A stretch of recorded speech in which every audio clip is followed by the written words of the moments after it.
Man. Ugh. I hate music. I hate music so much. I hate music. Hey guys, how's it going? I'm the Duke of Italy, favorite lo-fi music YouTuber. My hair is messy. Let me fix that. Because it's been a while since I got a haircut. It's been a while since I made a video, as this is February. But my camera footage is looking somewhat better right now. So that's heartening, if that is a word. Happy New Year. It's February, so I'm already a walking L this year because I haven't uploaded a video yet. I am a senior in college, so be patient with me. I've got projects and stuff to work on. Look at my hair. Haven't had time to get a haircut. It's shaggy. People are saying it looks good. Surprise for them. My genetics say I'll be bald in a year. Shout out to finasteride for that one. But you know what? That's not what we're talking about today. New year, new list, new best video I've ever made, except this one's probably going to suck. So, we'll see how it goes, because this year, more than any year, videos I've given 9s out of 10s, or albums, rather, I re-listened to, and I just didn't like them anymore. And I condensed all my listens down to this big old list here, and we're going to give some mentions. We're going to give some honorable mentions, some dishonorable mentions. No just mentions this year, because it's kind of a stupid category. Dishonorable mentions. Let's just get these out of the way, because I might as well.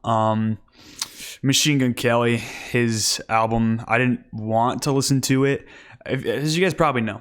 And if you're a rational human being, a human being that makes sense, you don't look for bad music, and you're not going to listen to bad music, because why would you do that? You want to use your time listening to good music and music that you enjoy. But my friends were like, let's listen to the new Machine Gun Kelly album, even though I'm constantly like, listen to Boris's Fade. That album dropped. It's only on Bandcamp, but it's worth your time. Hey, listen to this. Listen to that. Please listen to this. This dude needs more listens. And they're like, I'm actually going to listen to the new Machine Gun Kelly. And surprise, surprise, it's terrible. I gave that actually a high 2 out of 10.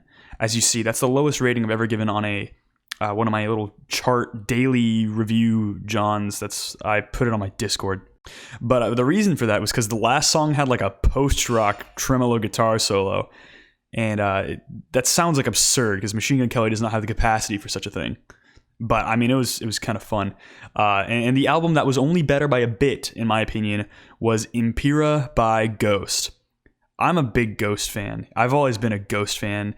Do I care about 7 Inches of Satanic Panic? No. Because why would you? It's not that good of an EP. It's fine. It's better than Impera. But I own 2 Ghost CDs. I think there's not a single artist who has a CD that I own. Never mind. I have a Beach Boys CD, so that they have the summer one from the 90s that has rapping and the guy from Full House on it. I don't know. Yeah, Ghost fell off really hard with that one. 20s is like the worst song of all time. It's camp, my friends say. It's not. It's just bad. Honorable mentions, though. I got to make this video shorter than last year, because I don't like that last year's was so absurdly long. So let's get to the honorable mentions. Mark Turner, Return from the Stars. This is an ECM jazz album, and I thought it was really cool. I mean, if you like your jazz that sounds like jazz, and it's a little bit dissonant, it's a little bit avant-garde, it's a little bit post-bop kind of thing. It's not really post-bop, but it is a jazz record, and it's a very solid one. It's very emotional. Some of the songs are very cathartic. The drumming is really the star player on this album here. I think the saxophone is really good too. Asian Glow, Stalled Flutes, Means. I wanted to put this in my top 10, but the audio quality is like such a fickle thing for this one. Like, listening to it on my computer, I'm like, it's not that good, but I play it on my phone, like with nothing attached. It's just my phone speaker, and it's the best thing I've ever heard. So I really don't know how to quantify it, but the songwriting's great, and he already dropped a new album, split with some other dude, so I'm happy to listen to that. Thou, sludge metal. And Mizmor did an album with Myopia. It's a collab album. It's the most lethargic thing I've ever heard. It feels like I'm trudging through molasses, and it's so tiring of an album, but it's rarely boring. But I think it's a very solid metal album. Licht Blick or Leaked Bleak with Abker. I don't know how it's pronounced, but this is like depressive black gaze stuff with a serious dosage of post metal in there as well. And I know I've been mentioning that Internal Cold band quite a bit this year. I mentioned it during Nothing But Black Metal November, but this thing beats it by a good margin. I think the post rock isms don't get old ever. There's a delay pedal on one track that actually sounds kind of fantastic, but it's a very inventive black gaze album. Probably top 10 black gaze albums of all time, and it's really kind of slept on. It's got that same raw, sad, emotional feeling as Lost by Autumn for Crippled Children, so if you like that record, you're probably gonna like this one. Coffin Nail made an album, Wargrind. War. Rap Ferreira, 5 to the Eye with Stars. There's no hip-hop showing up on this list today, I'm sorry to say, but Rap Ferreira, his... kind of close. I mean, he made a really short album, and that's the biggest flaw about this thing. It's like 20 something minutes, but it's just a love letter to rap music, and it's a concept of rap as a genre. That's how it's portrayed here. He's just rapping about rap music, and it's never been so artfully done. It's reflexive. It breaks the fourth wall. It's intuitive. It's intelligent, and I'm into this album. Foxtails with Fawn. I'm not a huge screamo guy, but I like this. It was pretty twinkly. I just think the violin didn't work all the time, but when it worked, it really worked. Some really excellent, like, emotional peaks on this album. The guitar tone is great. I think it's just a fun, really emotional album in general. Some really good, bitter emotions. Boris with Heavy Rocks 3, Heavy Rocks 2022, if you will. One of the most inventive sort of heavy metal, kind of sludge at points, noise rock, Japanese hardcore, all the stuff that combines into the Boris heavy rock catalog is really taken to an extreme angle here. If there's a flaw with this album, it's that a few of the songs I'm like, I've heard this done by Boris before, but at least it's still like an incredible thing because it's Boris. Like, how wrong do you go with Boris? They have like 53 albums and they still don't mess up very often. Every song in here is great. But it's when it turns into like the digital hardcore. It's when it has the last track, which is like the piano with like the dude just like wretched screaming over the whole thing. It's when it gets really avant-garde. That's when I love it. And Boris, Fade. This album's only on Bandcamp, but you're doing yourself such a disservice if you don't go listen to it. It is the best recorded drone metal album out there as far as I know. I've not listened to a ton of drone metal. I've probably listened to like 5 or 6 odd albums other than this Fade here. But wow, this thing is so clear. It's so gorgeous. But it is drone metal. It doesn't deviate too far from the inner workings of the genre of drone metal. But every time it delves into this concept, it's just so unbelievably heavy, and it's got a little bit of electronic ambience, but it's not cheesy at all. It's just excellent. UFO Mammoth with Fennis, Italian sludge space rock type beat right here. If you guys like Slift with Uman and you want something that's a little bit more metal, this might satiate you a little bit. I don't think it's a picture perfect interlocking of all this stuff. Sometimes you're like, oh yeah, I can tell what synth that is right there, and it feels kind of pulls you out of experience. But high energy stuff, pretty crushing, pretty epic. Putrid Marsh with Laughing Shadows. The Goblin is here, and he made a killer dungeon synth record. And I don't say that lightly. I genuinely, when I first heard it, I was like, this might make it on my album of the year list, because it's top 5 dungeon synth ever. Maybe. It's honestly an incredible little record here. Every little texture is croaking and creaking and kind of gross and kind of weird, and it's all kind of spooky. It's all dark. There's not a single texture on here that throws you off, which is a flaw that dungeon synth needs to acknowledge, because every artist is just like, let me take this perfectly fine song and ruin it. But not this guy. This is good. Emmanuel Wilkins with The Seventh Hand. Really nice avant-garde jazz, post-bop stuff here. Some really dissonant stuff here with a lot of more chill tracks. The chill tracks for me are probably what keeps it from being in my actual top 10. But the song Lift, the over 20-minute just burner that is, that just crushes everything in its path, and it's just so much energy and so much tension. It's so dissonant, it's unreal. But that's not even like the only highlight on this album, because every track here is spiritual and moving and super interesting and intricate. Blade dropped Spider. It's incredible. It's a freaking awesome record. It might be the most important record of the year, but in all seriousness, this record has kept me happy or optimistic on days where that just wasn't going to happen. So I really can't complain about it that much. I mean, is it the best Blade album? I think it's top 4 Blade albums, and he's got some really good ones. The flaws are pretty minimal. Spiritually, some of the best stuff. Uriel outro is a top 5 Blade track. Next honorable mention, Blade and Echo 2K with Crest. Yeah, I'll just display the flaws for this one real quick. If it wasn't for Yes's Blade part, which is like kind of clunky, where it's just yes over and over and over again, and if it wasn't for 5-star Crest, one Echo part and one Blade part, honestly, I understand the ambition, but it wasn't totally a track for me from front to back. I say that like the other tracks on this album aren't some of the best in both of their respective discographies.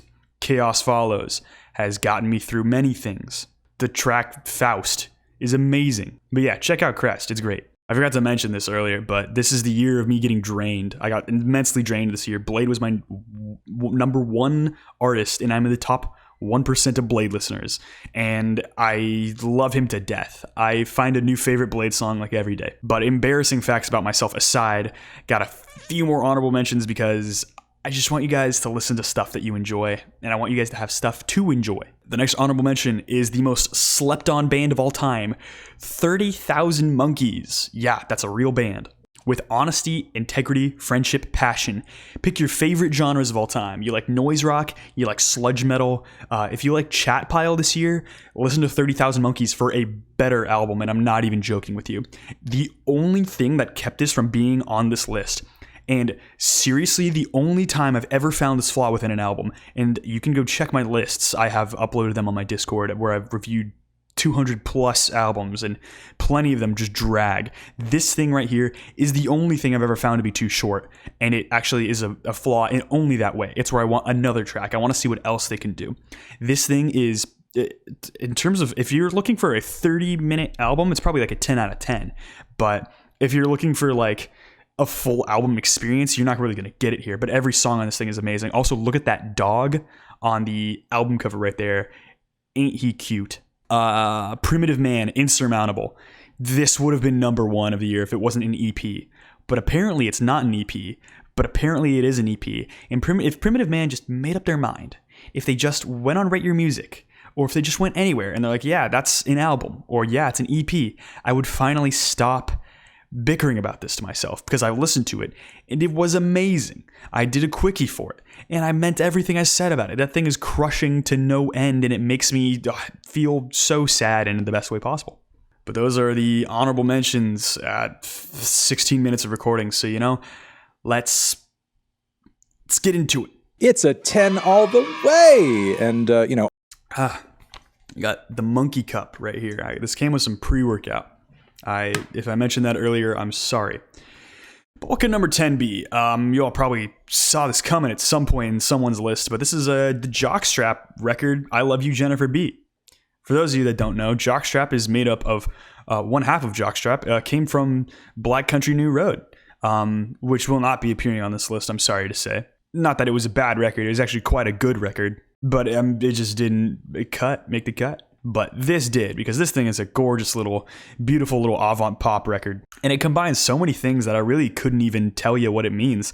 It's one of the most intricate records I've heard this year. It's very complex, and the textures are just gorgeous. And there's points where it goes between like dance pop from like the 2000s, or you got like the more classical stuff and like the guitar sections. The production on this thing is just sublime. If there's anything that keeps it from being higher on this list, it's that for some reason, the vocal melodies on like 6 tracks in a row all feel kind of similar. Like it's got like the same notes, kind of. And it kind of threw me off a little bit, but that's not to say that this isn't a super weird, very blissful sound, but it also evokes some very interesting images. I mean, of course, the lyrics, Italy, Champagne, that whole thing gives this really nice classic image to the whole thing, but the dance pop stuff really gives it this nice, more edgy part of it. But the contrasts on this record are truly beautiful, and I love the glitchy sections, which, from how I've been describing this so far, of course the glitch doesn't sound like it would fit in here, but it really does, and it's honestly kind of hard to explain why. but this is just a simply blissful record, and I think you guys are all going to enjoy it. Okay. Serena, are you German? No. And number 9, we got a devious little record, In Humankind with Self-Deification. You probably are looking at this album cover right now, or you're looking at my mustache because it is a point of a note on the screen. Oh, look at that. I'm getting like a little handlebar curl there. That's pretty cute. But this album is not a metal record. It's not a black metal record. Just wait. It's coming. And it is simply something to behold. This is jazz? ? You got a flautist, a pianist, and a double bassist, and a choir. It's like this classical trained choir and a death metal vocalist who's in the choir. He'll be growling at the same time that they're singing their really dissonant and bizarre harmonies. And this album sticks to its formula pretty well. Not that it doesn't deviate or doesn't fit in different motifs every now and again, but like skillfully, this is probably the most skillful album on this list. If we're taking the traditional definition of masterpiece here, this is the masterpiece of this list. The playing is insane. The melodies are nuts, but it's a surprisingly catchy record for how avant-garde and weird it is. You will hear motifs that track between different tracks. And normally you get in unison parts of this really complex set of polyrhythms that churn forward that are intercut with the choir, with their booming lower vocals, or they'll have some really dissonant harmonies that are up above. This whole album feels like it was orchestrated by imps or like little devils. One of my favorite parts is on one of the tracks where the piano will hit for like this giant, thick chord, and it'll be syncopated with the choir. And it'll go back and forth and it'll change tempo, and it's so weird. I don't even know how to describe this thing because my music theory knowledge is so embarrassing. But do yourself a favor and check this thing out. It's skillful, it's artistic, it's incredibly fun as well. It's one of the most interesting albums in terms of how it's played. Number 8. I'm glad I brought this one along. This is Tra with, let me pull up the document. Enthled Hajkashmena Elfim Inift. Maybe that's how it's pronounced. It's probably not. But this is the 4th Tra album from this year. I don't even know if it's pronounced Tra, but it's spelled Trha with like a umlaut over the A. And for those of you guys that don't know, this is one of the projects of the guy behind the black gaze band Sadness. And Sadness, while it's not a band that appeals to me necessarily, at least from their album they dropped this year, or last year rather, what really appeals to me is Tra, this avant lo-fi black metal project that dropped 4 albums in 2022. And in 2023, they've already dropped, I believe, 2 splits, and they're looking like they're going to drop another split with Minima, which is super hype, as well as probably an album or 2, but I can never really tell at this point because Tra is a total mystery musically and as a personality. But for those of you guys that don't know, I've said that enough times this video, but I'm going to keep saying that phrase because it's one that I like to say a lot. This is a project about fairies, and it's in a language that this dude wrote. And it is so lo-fi and crunchy, it's not even funny. But this album right here is like split between ambient and black metal, like 50-50. Tra has made 4 whole albums, and I think they're all worth a listen at least. One that almost made this list was actually that first one, the blue one, which is, everyone calls Talkanana, but it's Talkanana with like 20 other words. It's all so bizarre, but it's so cool. But this album in particular is incredibly emotional. You got some really nice post-rock melodies in this whole thing, and the synths are gorgeous. And it switches to like piano parts at some points, and it is just a sublime piece of work. It's one of the easier black metal albums from Tra this year, as it just splits really crushing black metal and a tiny dash of black gaze melodies. It's really avant-garde stuff, and the vocals are just howling away. They're really high pitched. They're like a banshee or like Nazgul or something. But in terms of like avant-garde black metal that it doesn't like dip into like jazz territory for no reason, Tra is really a band to take note of. In this album, it won my Nothing But Black Metal in November this year, so it's absolutely worth a mention, and it's worth a listen by you bozos.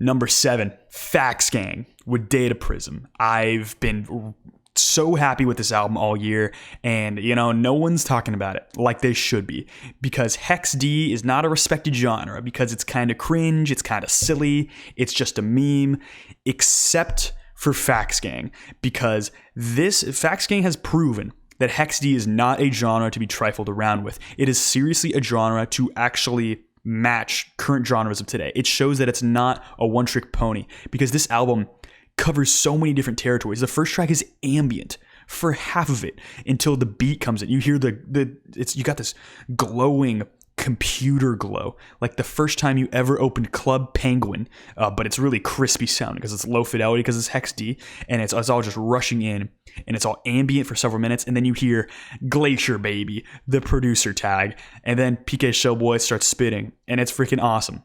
You get the song 90 Degrees, which incorporates a ton of breakbeat and breakcore stuff, which is just phenomenal. And it's some of the best singing PK Showboy has ever done. Every single song here has amazing singing from PK Showboy, because he's vocoded in this way that is harmonizing so beautifully. Like on the track Pendulum, everything here is so catchy as well. Also, the last song, Four Walls, featuring Paranol. What? It's actually insane. I'm actually excited to check out the new Paranol album. Hopefully it's good. But Paranol did an amazing job on this one, because it sounds a good chunk like what Paranol plays with. You've got really lush guitars, and it mixes up with some of the little breakcore elements that PK Showboy brings in. The themes of like ending a relationship, it's a really interesting take on that on the song 90 Degrees, actually. Four Walls is about sort of being killed by living alone and in a crushing, like an antisocial situation, even though you're trying your best to get out of it, but you don't really know how to. It's truly a profound album here. It takes so many different angles. It goes real hardcore hip hop at points. It's probably like pop punk a tiny little bit here and there. Breakcore, a lot of that. There's one song that's got like two other rappers, and they just spit over each other, and it's actually really effective. You got some shoegaze stuff towards the end here, but overall, beautiful record. Absolutely beautiful. And I really want to get this thing on vinyl and feel how warm it is as a whole. I don't even know if it's going to be dropped on vinyl, but PK Showboy, if it's on vinyl, send it to me, or I'll buy it if I have to, I guess.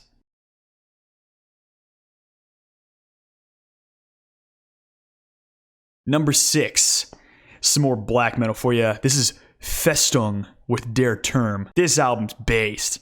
It's so based. It's kind of like that Trot album I just mentioned, but it's actually not like it at all. But I say it's like it because it's a 50-50 split of black metal and ambient. This first song is literally 20 minutes of crushing, riffy black metal. And I mean, this album has riffs for days. Seriously, not a single riff is wasted on this whole thing. And I say that like there isn't some amazing synth tracks here as well. It kind of has like the same approach as Philosophem by Burzum from the 90s, where it's like probably too much synth for the whole album, but it's all so good. Very hypnotic black metal, very hypnotic synth work. Even this album cover, it's so mysterious. It's like, it kind of reminds me of Scorn, that game that came out last year, but it's just so daunting of an album, and I cannot wait for more Festung material. I don't know what he could do next, but it's amazing. There's a little bit of acoustic work on this album. There's one track that's like an intro of just like synth and some like guitar leads until it goes into this rush of an 8-minute black metal song, and it's just absolutely crushing. It's probably the heaviest black metal album of the year in terms of a straightforward black metal album, which this is not, but if it was, it'd be better than any of yours anyway. It's an unrelenting approach, and it's an absolute assault upon the ears when it's not super hypnotic, and it is nothing but a rush from start to finish when it's not making your eyes roll back and having you ascend to the astral plane. But this thing is hypnotic and crazy, and I absolutely think it's better than that one super lame California black metal album that came out last year that was spammed on Mew that everyone said was good, and I'm not even going to mention it, but it's something about Spiders, Dusk, and the Dungeon's Lust, or whatever the hell it was. But that's not what matters, because Festung did it. If you have 5 grapes, how many do you have? None. Number 5, Pine Grove with 1111. Emo. It's Midwest emo, but it's Southern Midwest emo. What does that mean? I don't know, but expect a little bit of country twang on this thing, and it is absolutely beautiful. This is a pretty short album here, but if you like American football, how they would incorporate just a little bit of post-rock in there, of course they were the math rock side of this, but if you don't care about the math rock that much, then you're going to really love Pine Grove here. but the singing is this nice country twang to it, and it feels so gorgeous. All the problems in all these tracks really resonate with me as a listener. The melodies are amazing. Some of this stuff has some of the loudest crescendos ever, and this thing is honestly kind of a crushing listen all the way through. Beautiful from start to finish. I love it to pieces. I can pretty much sing this thing halfway through because it's so darn catchy. Where are you going to find a Midwest emo that's as catchy as this one? But it's never overdramatic. And the imagery of this thing, where it's describing like landscapes, and the song Alaska, so beautiful. And the track Iodine with that hook, when you get down, stay down. It's kind of a mess, emotionally speaking. It's so disheartening. But this is just a perfect emo record from start to finish. Just so gorgeous, so beautiful, so touching, and you gotta listen to it. Number 4. I had to have some more jazz on here. This is Avishai Cohen and Others, Too Many People, with Naked Truth. This is a multi-phased, kind of a third stream ECM jazz record, but it is mysterious. Every track here is so mysterious and rather cathartic as well. You'll get stuff that it's like 6 different benedictions. Everything has this real spiritual quality to it. One complaint I'll have about a lot of these ECM records actually is that the drums just don't keep tempo, and they kind of just meander off and do their own thing, and it leads to a very uncatchy sound and a very harmful listen rather than a helpful one to me as a listener. That was a really stupid way of explaining things, but I'm going to keep it in the video because I'm a beast. But if you want a drummer that keeps tempo and goes off and does his own thing, look no further than this record right here. He will use his cymbals to just sort of push everything into the frame. The melody of everything here is so gorgeous. The piano parts are mysterious and unique. And not to mention the final track with the spoken word portion that really describes mortality and the experience of life, I think is a bit profound. And it's just a very pleasing record overall. It's a little short, but it's also hyper focused. It's really all mystery until it sort of relieves you at the end. It's really about the tension of life with this album here. A very pleasing jazz album. And in terms of modern jazz, it doesn't get much more classic than this. B standard tuning. I don't play guitar. It's wrong. I know. Been recording this like 12 times.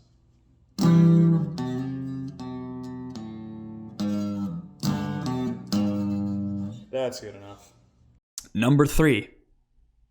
It's Tra again. But which Tra album? Well, there's only 2 I haven't mentioned, and it's not the one with a bunch of tracks. It's the one with one song. This is Maheshiva blah, blah, blah, blah. I don't know how it's spelled, but if you look up Tra Maheshiva, you're going to find it there. It's the black one. And of all the Tra albums this year, this is probably the most friendly to black metal listeners, traditional black metal listeners, except this thing, when you hear about black metal being influenced by classical music in terms of riffing, like the Romeo and Juliet suite, the classical piece, or the romantic piece rather, this thing here is a 48-minute album, and it is one song, and it is absolutely profound. You have motifs that will repeat throughout these 48 minutes. You have this beginning section, which is acoustic for several minutes, and you've got I think it's an oboe part, 10 minutes through, which just pushes everything through this interesting winding area. And you've got this tremolo melody that is so dissonant and avant-garde and weird, and it repeats 2 or 3 times to escalate this whole thing. And the actual riffs themselves are these melodic black metal riffs that will crush you. I've been saying crush a lot here because it's the only thing that gets me to get up out of bed in the morning. Just that kind of energy. It just beats you down. But that's acting like this isn't a sublime and interesting record. If you like classical inspiration behind your black metal, this is absolutely an album to check out. Of course, like the other album I mentioned, the vocals are shrieking, utterly pained. But everything here sounds so fantastic. And the last 8 minutes of this album here is just this thick set of piano. It's almost like ambient piano, but it's so well played. And the recording has this edginess to it. It's kind of crustiness, this little bit of dankness. It's like it's in a cave or somewhere weird. It's so cathartic and bizarre. This album is truly a mysterious and isolating listen, not to mention supremely cold without a single snow sound effect. But Tra is probably the king of 2022 with the quality of releases he did. Number 2. Minima, Disciples of Excremental Liturgies. This is about a 33 odd minute black metal album from Greece. And when you hear the term black noise, you probably think of like Stalag or Gnaw Their Tongues, but we have a new contender for that sort of title and sort of stealing it from bands like that, because this is a black metal album that is so noisy that it's like purposefully abrasive. When you think of like hateful black metal albums, typically racist ones, that have this really edgy quality to them that is actually rather engaging, you're kind of put off by, you know, the racism. But when you have Minima here, you don't have the racism, as far as I can tell, but instead you have just the most abrasive sound in black metal today. It's probably one of the most abrasive black metal albums I've ever heard, probably top 5. Not to mention that the vocals, when he's not moaning into the mic like he's been stabbed, he's shrieking, and it literally sounds like harsh noise. The gain is so high, it doesn't even pop. The microphone doesn't pop. Like, I got this pop filter right here. It's just swamped in noise when he does that. And the opening and concluding tracks are the synth tracks. But this ain't your mama's dungeon synth. This thing is like delay pedals and like glitchiness and like wubs and weirdness. Not like dubstep wubs. Don't get it twisted. This thing still sounds like croaking, but it sounds like necrotic and decayed, and it's disgusting. And the last track is similar as well. And you got Cosmic Lunacy, the 12-minute black metal track that is just riff onto riff onto riff with some really doomy portions.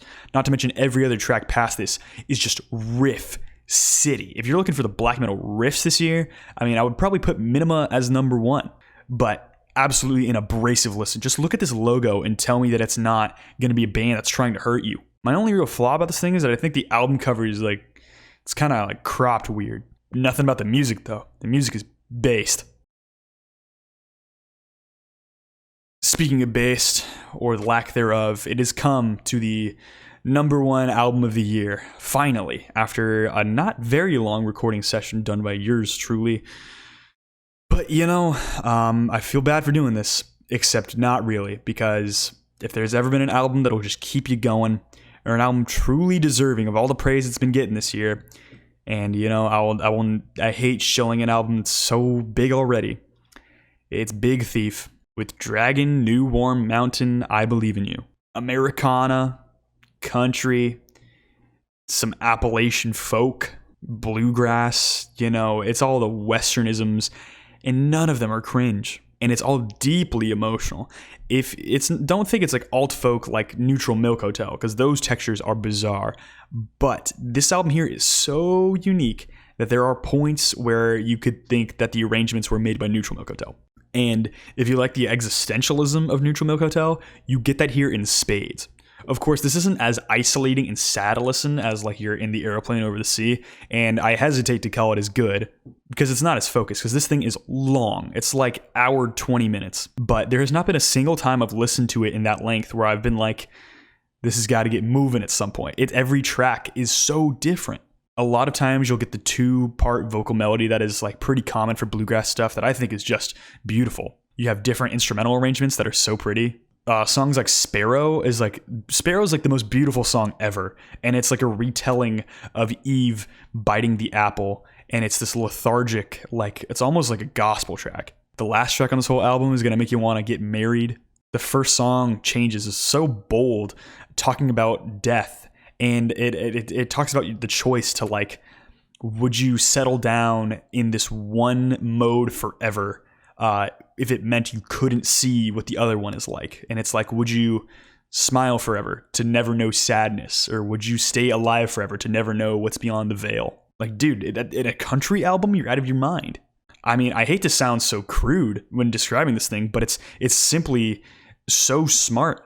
It's so deep. It's got such an unassuming approach. Like, first time you'll hear it, you're like, wow, this is just a really, really cute album. And believe me, it's adorable, but it's truly profound outside of that, which makes it kind of an album that stands out between everything this year. It's never too focused, but it's so consistent in terms of quality. The song Wake Me Up to Drive it's got like this little crunchy little mini clip beat. I don't even know how to describe it. It sounds like you pull up Papa's Pizzeria and it's the little backing music, but you strip the melodic instruments for like a guitar. And that song's a little more hypnotic and cool. And I think it's amazing and cute and happy, and it makes you want to live just to see what tomorrow is going to be like. And you know, if I'm going to say anything to my viewers and try and spread any kind of message, I mean, you want to listen to albums like this because, you know, you guys probably deserve it. After an existential year, it's good to find something that reaffirms your hopes. So kind of weird to say that, but that's my top 10 list. Hope you guys enjoyed. What did you guys like this year other than nothing? Because, you know, you guys are my followers and you just hate everything I like. Nah, that's just the Black Metal Discord M page I'm on, where I recommend my things and they're like, oh, that actually sucks. You guys don't suck. You guys are rather splendid people. And I hope you guys continue to watch my videos and I hope you continue to enjoy them. And if you enjoyed this one, I'd appreciate a like and subscribe down below if you're not subscribed already. Comments, questions, or concerns. What's your top 10 of the year? What did I forget? Did I forget the Black MIDI? Because I didn't. Comment down below. I'd love to hear what you guys have to say. I love hearing you guys' opinions. I think it's super fun. But that's about it. So I hope you guys are having a good day. Have a good one. Bye.